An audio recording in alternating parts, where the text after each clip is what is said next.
Syria on the brink as the daily death toll mounts should the West get involved. Hello and welcome to The World This Week with me, Phil Rees. Well, we're devoting the whole of today's show to the events in Syria, where a 19-month-old uprising against President Bashar al-Assad has evolved into a civil war and is threatening to spark a regional conflict. As the death toll passes some 30,000, we address the question that has been talked about now for well over a year. As the conflict on the ground appears deadlocked, should the West become more heavily involved and arm the rebels? Well, in part two, that's in 25 minutes, we ponder the implications of the toppling of President Assad. Would Syria fall into sectarian chaos? And what impact might this have on Syria's neighbours? Well, one of those neighbours, Turkey, sharply escalated its confrontation with Syria yesterday when it forced a Syrian passenger plane to land in Ankara. Here's Emily Churchill. A Syrian passenger plane. Or is it? Turkish fighter jets forced this plane to land in the Turkish capital last night, cutting short its journey from Moscow to Damascus. The plane was carrying just 35 passengers, but Turkey suspects it also contained weapons headed towards Syria. The saga will not help fraught relations between Turkey and its conflict-stricken neighbour, which have exchanged shelling and gunfire across their shared border this week. Turkey's top military commander warned yesterday that Turkey would use greater force against Syria if it continues its cross-border shelling. Syrian forces continue to battle opposition fighters across the country, with fighting focused in eastern Damascus, the northern city of Aleppo, the central city of Homs, and Daraa in the south. This unverified footage apparently shows heavy shelling and gun battles continuing across the city of Homs on Monday. Also on Monday, Republican presidential candidate Mitt Romney vowed to pursue a more aggressive Middle Eastern policy than his rival, President Obama, including arming Syrian opposition fighters with heavy weapons. Iran is sending arms to Assad because they know his downfall would be a strategic defeat for them. We should be working no less vigorously through our international partners to support the many Syrians who would deliver that defeat to Iran, rather than sitting on the sidelines. Romney's view is not shared by Obama, who wants Saudi Arabia and Qatar to limit their supply of weapons to Syrian opposition fighters to small arms only. UN Secretary-General Ban Ki-moon is also concerned about the flow of arms into Syria. He warned on Monday that the conflict was turning into what he called a regional calamity with global ramifications. I am deeply concerned by the continued flow of arms to both the Syrian government and opposition forces. I urge again those countries providing arms to stop doing so. Militarization only aggravates the situation. The UN estimates the violence in Syria has now claimed 30,000 lives and made 300,000 people refugees. Whether arming the opposition to Assad's government will bring the end of this bloody conflict any closer, or whether it will only increase the violence, is up for debate. Emily Churchill, Islam Channel. Well, to have that debate, I'm very pleased to be joined in the studio by Ahmed Al-Attar, the founder of KhalijaSecurity.com and a defence and security analyst. We also have Rosemary Hollis, the Professor of Middle East Policy Studies at City University in London. And on the phone, the distinguished former Middle East correspondent who has reported on Syria for decades, Patrick Searle. He's also the author of the most authoritative biography of Hafez al-Assad, the father of the country's present ruler. Thank you all for joining us.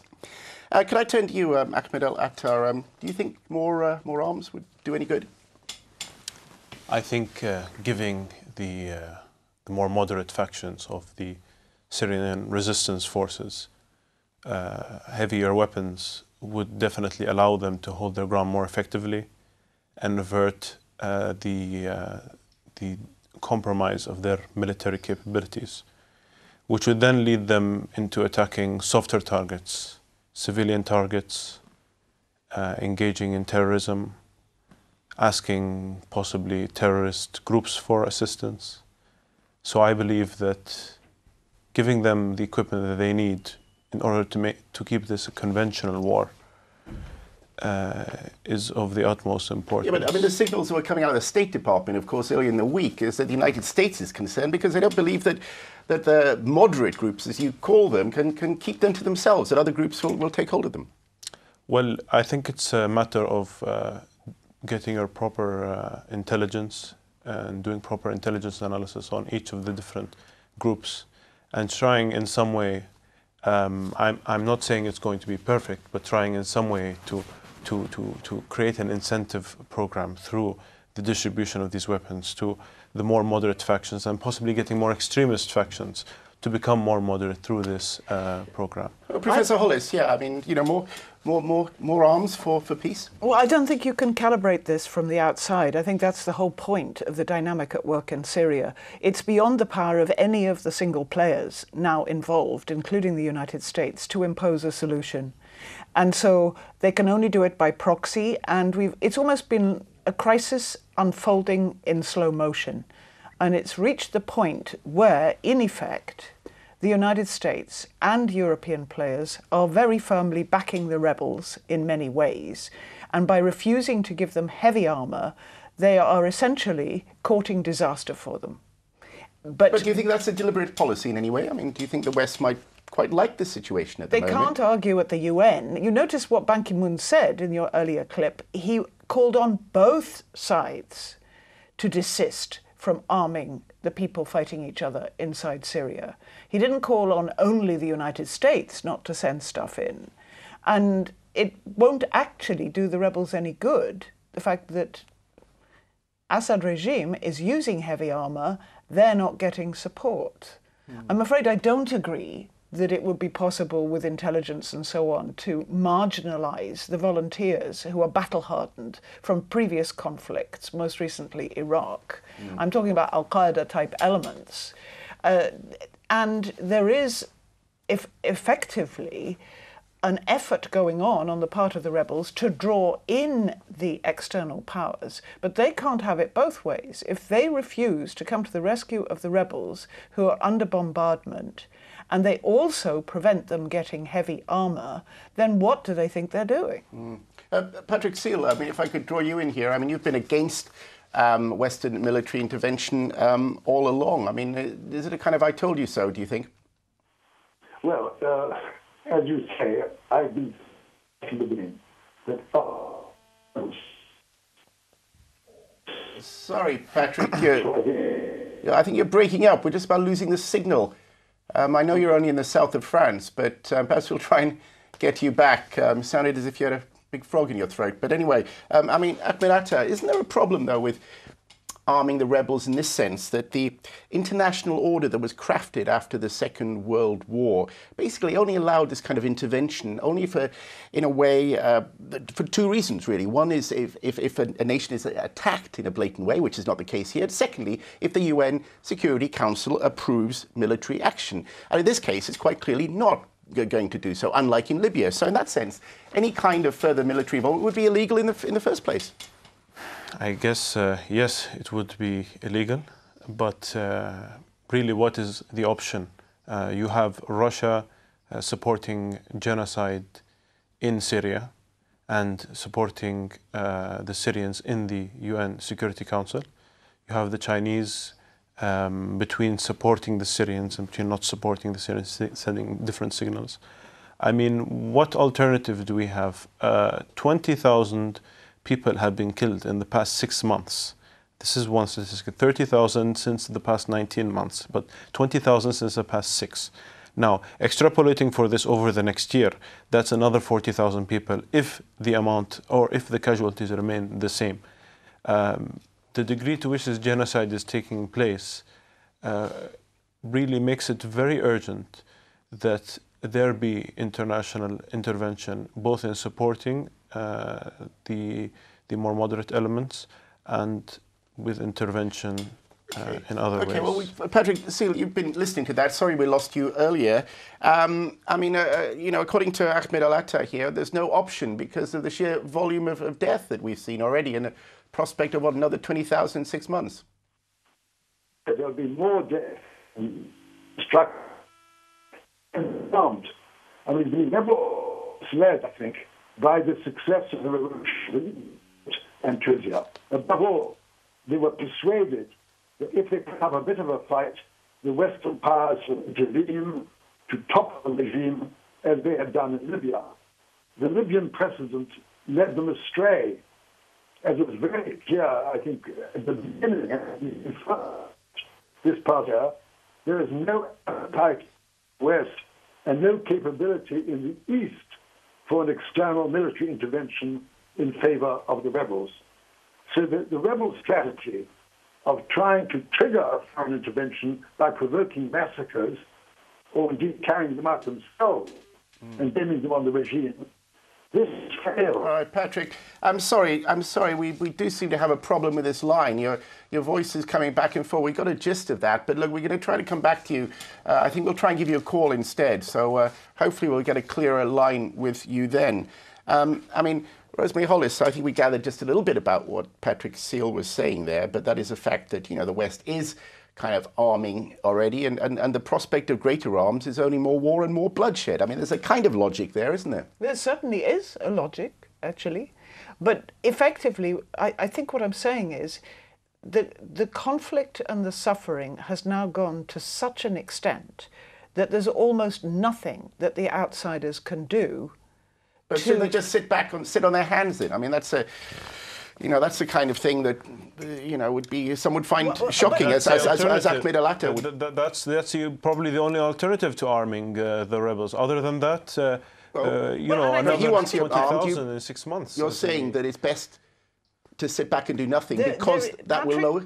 Patrick Searle has an argument that if you did keep out of the way, the regime would succeed in suppressing the opposition, and in a sense you would save more lives by that than piling in more arms to fuel a war that would then get larger. Where I'm disagreeing with Patrick is that the Western powers and the Russians have no intention of getting directly involved. I think slowly but surely they are both getting more and more involved, and we know from the reports today that Turkey has the support of NATO if things develop further on their frontier. We know that the United States is already in Jordan to an extent to help the Jordanian forces prepare for various contingencies. We've heard earlier in the year that one of those contingencies would be to enter Syria for the sole purpose of confiscating and safely transporting out the chemical and biological weapons that the Assad regime is assumed to have. The Assad regime has in return threatened to use those only in the event of external intervention. It's really a question of how you define intervention. It's already there. Do you think Libya actually kind of made the West believe that it was rather easy to sort of get rid of people they don't like? At the top political echelon.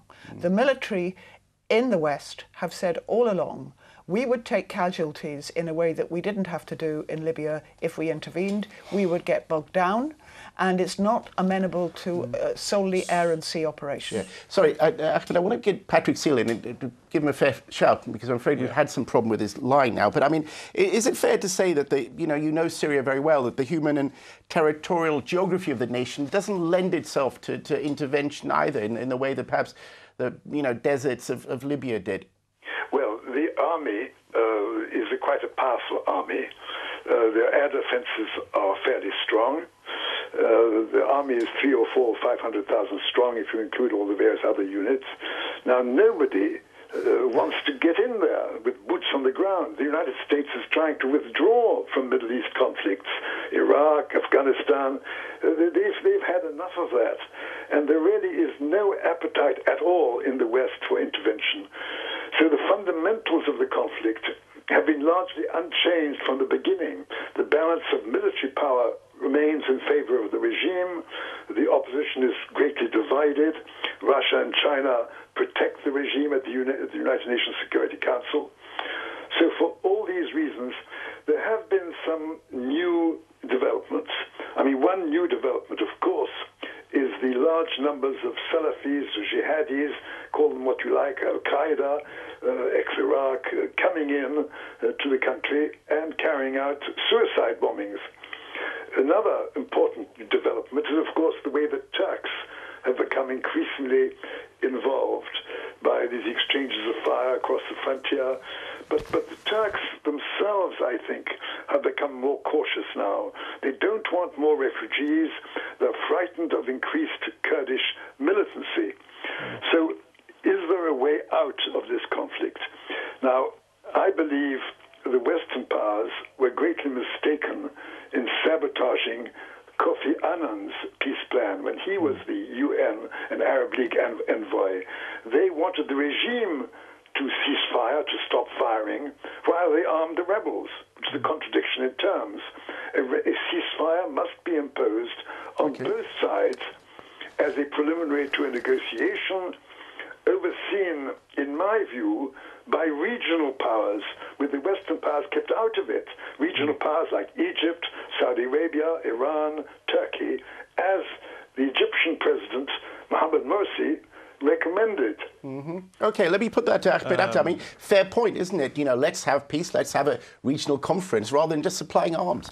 Let me take or answer Mr. Searle's statement on several levels. First of all, on the level that the Syrian military is quite capable and powerful. The Syrian military has a long history of performing poorly in conflict against a first-rate air force, such as the Israeli Air Force in 2007. The Syrian Air Force air defense could not detect a single Israeli plane in its airspace. And on the second level, that the West was sabotaging Kofi Annan's peace plan. On April 4th, when Bashar al-Assad and Kofi Annan spoke, Bashar al-Assad gave Kofi Annan his reassurances that he would follow through with the peace plan. On that same day, shells were falling in Homs and in Hama. So it was not a matter of the West sabotaging Kofi Annan's peace plan. It was a matter of Assad sabotaging Kofi Annan's peace plan by Patrick using Searle. Patrick Searle, you heard that just before. I think we've heard Rosemary. from Kofi Annan that he has blame to go around. They didn't give the plan a chance, and everybody's culpable in this. I really don't think you can say if only somebody had not done this, it would have all been sorted. Yeah, but I mean, Ahmed Al-Attar, your view is, you know, you can't give peace a chance anymore because you say peace can't be made with the Assad regime. That's your perspective. Peace cannot be made after the Hula massacre on the 25th of May, where up to 100 or so civilians were killed, women and children were killed. There is no room. This is not a rational actor anymore, Patrick this regime. Hello? Patrick, yeah, what do you say to that then? The Assad regime is not a rational actor. They can only be toppled by force. No, well, look, there's no doubt that the wounds are very deep on both sides. And, of course, there's a total lack of confidence. However, a phrase I'm very fond of, which was first used, which I first heard the Norwegian Foreign Minister, Jonas Gahr Store, use. He said, dialogue is the strategy of the brave. Dialogue is the strategy of the brave. I do not believe there is a military solution to this conflict. The gentlemen like Mr. Ahmed Al-Attar, I think, are profoundly mistaken in refusing a negotiation. When will they negotiate? When the country is totally destroyed, when thousands of young men are killed and tens of thousands of civilians are killed? A negotiation is essential. National reconciliation is essential. An amnesty for both sides will be essential. Rebuilding the country will be essential. Elections, the formation of a national unity government to effect national reconciliation. This is what's required. You can't suddenly think that topple the regime. All right, who's going to do it? They've tried now for 19 months. They've failed. There's no change in the fundamentals. The military balance of power, I repeat, is still in favor of the regime. The rebels cannot topple the regime, cannot defeat the army without foreign intervention, and no such intervention is in prospect. Rosemary, Hollis? Well, I think I see the logic of what Patrick's saying, absolutely. I fear, though, that without some kind of support from the outside, you couldn't trust either side to trust the other, even if they did do a deal. I mean, the retribution of this is going to be horrendous.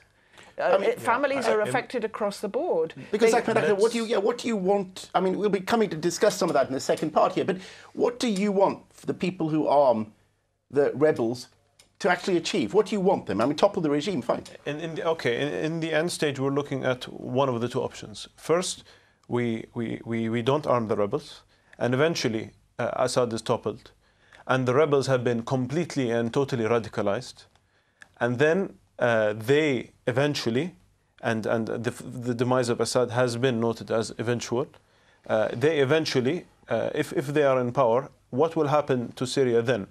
Syria will be in a far worse situation.